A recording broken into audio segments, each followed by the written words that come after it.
시청자 여러분 안녕하십니까? VOA 뉴스투데이 시작합니다. 북한 선박들에 대한 안전검사가 최근 전무한 것으로 나타나 북한 선박들이 가장 많이 드나드는 중국 항만당국의 고의 누락 의혹이 불거지고 있습니다. 북한 선박들의 운항이 지난해부터 속속 재개됐지만 매년 고질적인 안전 문제를 지적받아온 북한 선박들이 대거 검사를 피해가고 있는 겁니다. 첫 소식 함지하 기자가 전해드립니다. 선박의 안전검사를 실시하는 아태지역 항만국 통제위원회 자료입니다. 지난해 해외 항구에서 안전검사를 받은 북한 선박을 단 한 척으로 안내하고 있습니다. 이 선박은 지난해 3월 28일 중국 옌타이 항구에서 검사를 받았는데 이후 약 11개월이 지난 현재까지 다른 북한 선박이 안전검사를 받았다는 기록이 남아있지 않습니다. 북한 선박들이 지난해부터 속속 운항을 재개하고 현재도 중국의 여러 항구에서 북한 선박들이 발견되고 있지만 정작 북한 선박들에 대한 안전검사가 이루어지지 않고 있는 겁니다. 특히 북한 선박에 대한 안전검사가 자주 이루어지던 중국 다롄항에는 현재 민해와 수양산 2호 등이 입항을 앞두고 있으며 최근 고산진 1호와 정강 2호가 다롄항 방문을 마치고 북한 남포항으로 되돌아간 것으로 나타났지만 이들 선박들 중 중국 당국으로부터 안전검사를 받은 선박은 단 한 척도 없었습니다. 북한은 노후 선박이 많아 아태지역 항만국 통제위원회로부터 블랙리스트 지위를 부여받았고 1년에 300여 건의 안전검사를 받기도 했습니다. 아태지역 항만국 통제위원회를 비롯한 전 세계 항만 조직들은 무작위로 선박들을 지정해 안전검사를 실시하지만 블랙리스트 국가 깃발을 단 선박들에 대해서는 더 많은 검사를 해왔습니다. 북한 선박들이 안전검사를 받지 않는 구체적인 이유는 현재 알려지지 않았고 선박 검사가 무작위로 이뤄지는 만큼 북한 선박들이 검사 대상에서 제외됐을 가능성도 있습니다. 그러나 다른 블랙리스트 선적 선박들에 대한 검사가 활발한 상황에서 유독 북한 선박만 검사를 받지 않고 있다는 사실은 중국의 고의 회피 논란으로 이어질 수 있다는 지적이 나옵니다. 북한 배들 같은 경우는 노후선들이 많아서 지적사항이 가장 많이 발생할 수 있는 그런 사항인데도 불구하고 점검이 이루어지지 않았다는 것은 상당한 이례적인 걸로 볼 수가 있겠습니다. 현재 VOA는 이 같은 북한 노후 선박 안전점검 기록 부재 문제에 대해 아태지역 항만국 통제위원회와 중국 해양안전국의 관련 사안에 대한 답변을 요구했습니다. 전문가들은 해상을 운항하는 선박들은 모두 안전검사 대상이라며 북한의 수많은 노후 선박들이 검사를 회피했다면 해당국 환경과 선원 안전에 문제가 발생할 수 있다고 지적했습니다. VOA 뉴스 함지하입니다.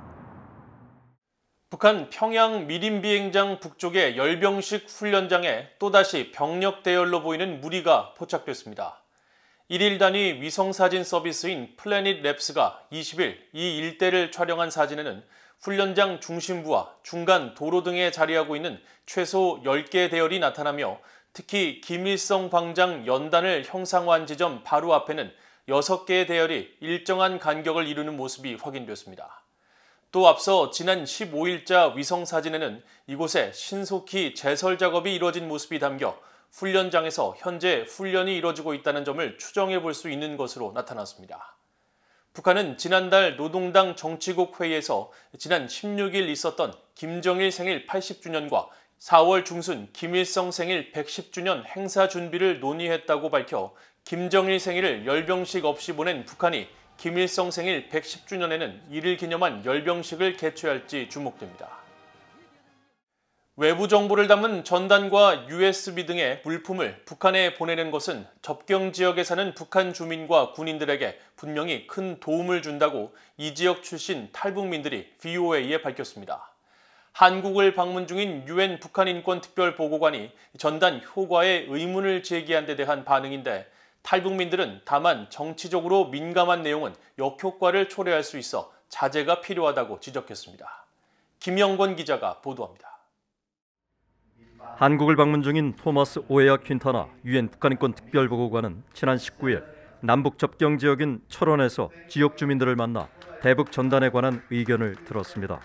한국 언론들은 퀸타나 보고관이 이 자리에서 북한 주민들의 표현의 자유, 정보의 자유가 전혀 존중받지 못하는 건 심각한 문제라고 지적하면서도 북한 주민들이 전단을 통해 외부 정보를 접하는 데 도움이 되는지는 모르겠다고 말했다고 전했습니다.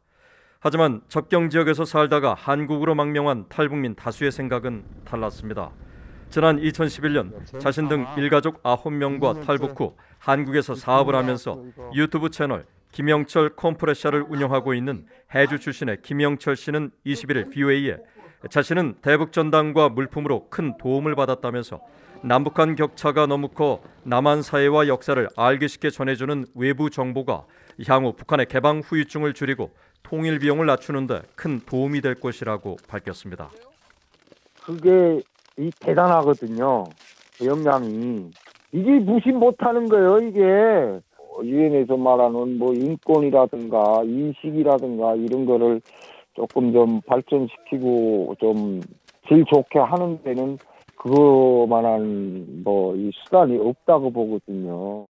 이 문화적으로 이거를 하면은 이게 어떤 면에서는 뭐 우리 정부가 바라는 평화라든가 통일이라든가 이런 면에서는 부작용을 제일 최소화할 수 있는 수단이라고 저는 생각을 하고 있거든요. 평양에서 성장한 뒤 군대를 거쳐 황해남도 배천군에서 살다가 2014년 서해를 통해 망명한 탈북 청년 한설송 씨도 VOA에 대북 전단이 남북한을 이해하는 데 많은 도움이 됐다고 말했습니다. 북한이라는 나라가 만들어질 때부터 어떤 사기국으로 만들어졌는지를 이렇게 설명하는 내용을 한번 봤었는데 제가 진짜 맹신하고 따라오고 충성을 했던 그 정권에 대한 그게 까발켜진다고 생각을 하니까 제 자체로도 막 치욕스럽고 거기서 꽤 많은 영향을 받았던 것 같습니다. 탈북하기 위한. 북한 주민들의 교육 수준과 성장 배경에 따라 대북 전단 내용에 대한 이해도가 달라질 수 있기 때문에 자극적인 것보단 정확한 사실을 알리는 게 중요하다는 지적도 나왔습니다. 보낼 때 지혜롭게 보내야겠죠. 거기에 막 자극적으로 김정은을 까는 얘기보다 어떤 공감대를 살 수 있는 그들의 마음을 얻으려고 저는 할 거예요. 대한민국의 경제력이라든가 그리고 뭐 한국의 실상을 좀 많이 들여보낼 것 같고 그런 게 좀 더 개인적으로 북한 군인들한테 많이 도움이 되지 않을까라는 생각이 듭니다. 황해도 출신 탈북민들은 어려서부터 세뇌를 받은 북한 주민들에게 김 씨 일가의 체제 문제를 바로 지적하는 건 반발만 가져올 수 있다면서 탈북민들이 한국에서 사업을 하고 식당에서 고기를 먹으며 비행기를 타고 여행을 가는 일상을 북한에 보내는 게 오히려 훨씬 더 큰 영향을 미칠 것이라고 말했습니다. VOA 뉴스 김영권입니다. 북한이 지난해 유엔 안보리 대북 제재 결의에 따라 수출이 금지된 석탄을 중국에 전달하고 비료 등 인도 물품을 받는 물물 교환식 거래를 했다고 미국의 북한 전문 매체 NK뉴스가 보도했습니다. NK뉴스는 21일 유엔 안보리 대북제재위원회 전문가 패널 보고서를 인용해 북한이 2020년 9월부터 지난해 10월 사이 모두 10여 차례에 걸쳐 불법적으로 중국에 석탄을 수출했다고 익명의 유엔 회원국이 밝혔다고 전했습니다. 이에 대해 중국 외교부는 지난해 3월부터 10월 사이 최소 9척의 북한 선박이 중국이 지원하는 비료와 농약 등 인도주의 물품을 싣고 중국 옌타이항을 출항했다고 설명하면서도 북한이 석탄을 싣고 중국항에 입항했다는 것은 사실이 아니라고 유엔 대북제재위 측에 밝힌 것으로 전해졌습니다. 그러나 유엔 전문가 패널 보고서는 익명의 유엔 회원국이 제시한 증거에 따라 중국 외교부의 해명과 달리 9척의 북한 선박이 모두 석탄 밀수가 주로 이뤄지는 곳으로 알려진 중국 닝보 저우산 지역에 먼저 들른 사실을 확인했으며 이들 선박 중 6척에 석탄이 실려있는 모습이 지난해 10월에 촬영한 위성사진에 포착됐다면서 북한 선박이 석탄과 비료를 물물 교환하는 방식으로 거래를 한 것으로 보인다고 지적했다고 NK뉴스는 전했습니다.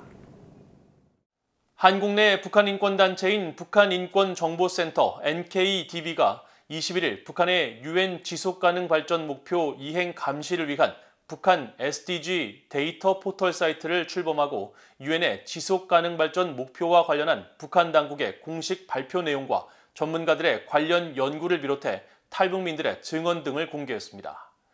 NKDB는 유엔과 국제사회가 수십 년간의 노력 끝에 지난 2015년 북한을 포함한 모든 회원국들의 기본적 인권에 대한 지속가능한 발전을 위해 행동할 것을 촉구하는 결의안을 채택했으며 북한 당국도 지속적으로 적극 동참할 것을 약속했지만 국제사회의 경제 제재가 이를 가로막고 있다고 주장하며 분명한 한계를 보이고 있다고 밝혔습니다.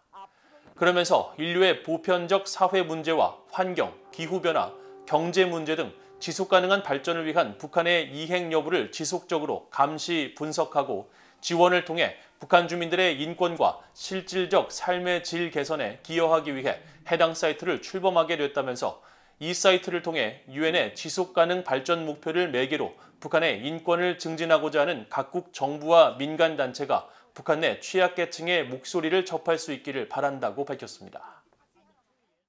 이상으로 VOA 뉴스투데이를 모두 마칩니다. 시청해주신 여러분 고맙습니다.